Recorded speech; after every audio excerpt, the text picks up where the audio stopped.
देखिए, कल एक बहुत ही दुखद घटना हुई। राजेंद्र नगर के एक कोचिंग सेंटर की बेसमेंट में पानी भर गया और कुछ बच्चे ट्रैप हो गए। जैसे ही मुझे इस घटनाक्रम का पता लगा, मैं मौके पर पहुंची। वहां पर देखा कि एनडीआरएफ की टीम जो है ऑलरेडी रेस्क्यू ऑपरेशन कर रही थी और ये सबसे दुख की बात है कि 3 बच्चों की मौत हो गई। और अब जैसे ही इस घटना के बाद अब मैंने कमिश्नर एमसीडी को एक लेटर लिखा है, जिसमें आप देख सकते हैं कि हमने 2 निर्देश मैंने दिए हैं। पहला, दिल्ली में जितने भी कोचिंग सेंटर्स हैं जो उन बिल्डिंग्स में चल रहा है जो एमसीडी के जुरिस्डिक्शन में आते हैं और बेसमेंट में बायलॉज के अगेंस्ट या नॉर्म्स के अगेंस्ट ऐसे कोचिंग सेंटर चल रहे हैं, उन पर सख्त से सख्त कार्रवाई हो, उन पर एक्शन लिया जाए। दूसरा, और अगर इस मामले में जो कल राजेंद्र नगर में हुआ कोई भी एमसीडी अधिकारी अगर जिम्मेदार है तो उस पर भी सख्त कार्रवाई की जाए। मैं आपको बताना चाहती हूँ इस बिल्डिंग के बारे में। ये जो बिल्डिंग है, इसका जो कंप्लीशन सर्टिफिकेट 2021 में मिला था और साफ साफ यहाँ लिखा है कि बेसमेंट में पार्किंग यूज और स्टोरेज के लिए और कार लिफ्ट के लिए यूज होगा। तो मैं बताना चाहती हूं कि अगर इस प्रकार से इलीगल तरीके से या प्रॉपर्टी को मिसयूज कर अगर ऐसे कोचिंग सेंटर्स बेसमेंट में चल रहे हैं तो उन पर कार्रवाई होगी और साथ ही अगर कोई अधिकारी जिम्मेदार होगा उस पर भी सख्त से सख्त कार्रवाई होगी।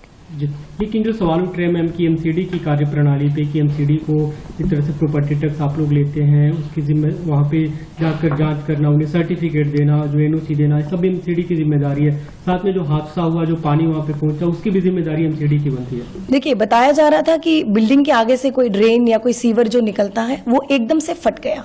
मैं मौके पर पहुंची और वहां देखा कि आसपास की बिल्डिंग में पानी नहीं भरा और कुछ वो सीवर या ड्रेन टूटने से फ्लैश फ्लड की तरह जो है वो जो पानी है सारा बेसमेंट में भर गया और जिसके कारण बेसमेंट में पानी भरने से बच्चे ट्रैप हो गए। अभी जो आपने बताया कि 2021 में इसे मतलब इसका कंप्लीशन सर्टिफिकेट दिया गया था, बीजेपी जो आरोप लगा रही है कि अभी की एमसीडी में क्योंकि आप लोग के शासन में, आप उन पे आरोप लगा रही है कि उनके शासनकाल में हुआ, तो इस आरोप प्रत्यारोप पे कहीं ना कहीं बच्चों की मौत हो रही है। देखिए, मुझे लगता है जब ऐसी दुखद घटना होती है तो हमें ब्लेम गेम नहीं करना चाहिए, ना आरोप और प्रत्यारोप करना चाहिए। हमें कार्रवाई करनी चाहिए, जो भी इसका जिम्मेदार है उस पर सख्त से सख्त एक्शन लेना चाहिए। और ऐसे कोचिंग सेंटर्स बेसमेंट में अगर इलीगल तरीके से वायलेट करके नॉर्म्स को, बायलॉज को वायलेट करके चल रहे हैं, उन पर एक्शन होना चाहिए। बीते दिनों में हमने देखा पटेल नगर में एक जो बच्चे की मौत हो गई, बिजली के जो मतलब पानी के कारण इलेक्ट्रोक्यूशन का हादसा हुआ, अभी 3 बच्चों की मौत हो गई। ऐसे लगातार हादसे हो रहे हैं, जो जल जमाव हो रहा है उससे निपटने की एमसीडी की क्या रणनीति है, क्योंकि अभी बारिश का सीजन है, बारिश होगी अभी ज्यादा। देखिए, जिस प्रकार से इस बार बारिश हो रही है, 88 साल का रिकॉर्ड टूटा, आपने देखा।